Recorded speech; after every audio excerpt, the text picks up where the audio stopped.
mergem cu întrebarea următoare, pornind de la aceste chestiuni, acești ani, această carieră ta foarte frumoasă, primii 6 ani, nu? Mi-ai descris până acum, s-au continuat, ajungem în momentul de astăzi, unde ești una dintre cele mai mari vedete de televiziune. Însă, de-a lungul vieții tale, ai trecut și prin momente în care te-ai prăbușit. S-a întâmplat după plecarea de la ProTV, ai spus atunci că, și te citez acum, ai plecat de proastă. Sunt cuvinte grele. Au urmat ani în care, fără o televiziune puternică în spatele tău, nu ai mai avut același succes și aș vrea să știu, aș vrea să aflăm de la tine de ce ai plecat exact atunci când tu erai pe val. Urmează întrebarea, Teo Trandafir, ți s-a urcat atunci faima la cap? Cred că răspunsul de proastă ar putea fi interpretat și invers, de deșteaptă.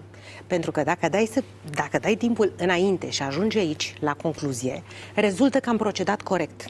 Dacă aș fi rămas atunci, dacă mi-aș fi călcat pe suflet, dacă sentimentele de frustrare care începuseră să mă încerce, dacă sentimentul de lipsă de respect pe care începusem să-l încerc m-ar fi ținut în scaun, aș fi rămas o mediocră. M-am aruncat în cap de la etajul 12, știam exact ce fac. Știam că va urma o perioadă grea. Știai ce faci? Știam ce fac. Știam ce fac. Am vorbit cu toată lumea. Toată lumea din ProTV mă suna și îmi spunea: vezi că te arunci în cap, vezi că te arunci în cap.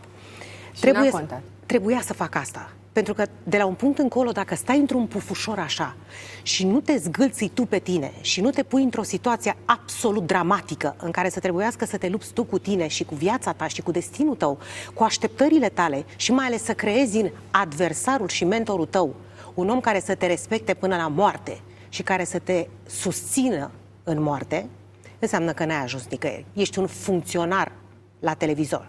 Eu sunt un prieten cum rar s-a pomenit și am fost salvată de omul care m-a pierdut după 6 ani în care nu ne rostiserăm niciun cuvânt. Mi se pare că acea sinucidere profesională despre care am vorbit atunci m-a dus la clipa în care mi-a fost salvată viața. Pentru că eu, fără acea plecare, nu aș mai fi fost aici. Și știm cu toții asta. Hai să ne facem o socoteală. De unde scoteam eu bani pentru a mă salva? Un om cu care nu schimbasem 6 ani nici măcar un cuvânt, a venit alergând și urlând, m-a scos dintr-un spital și m-a băgat într-un altul, salvându-mi viața și spunându-mi: o să ieșim de aici. Ai încredere în mine? Da, o să ieșim de aici. Îți mai dau 30 de secunde. Cred că n-am nevoie de cele 30 de secunde. Eu am înțeles că sunt oameni care nu se înșeală niciodată.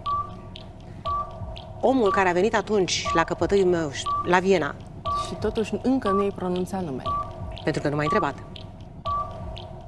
Este vorba despre un om căruia îi pronunț numele în fiecare zi și care m-a întrebat într-un interviu acordat Canal D la cine mă gândesc în fiecare dimineață când deschid ochii.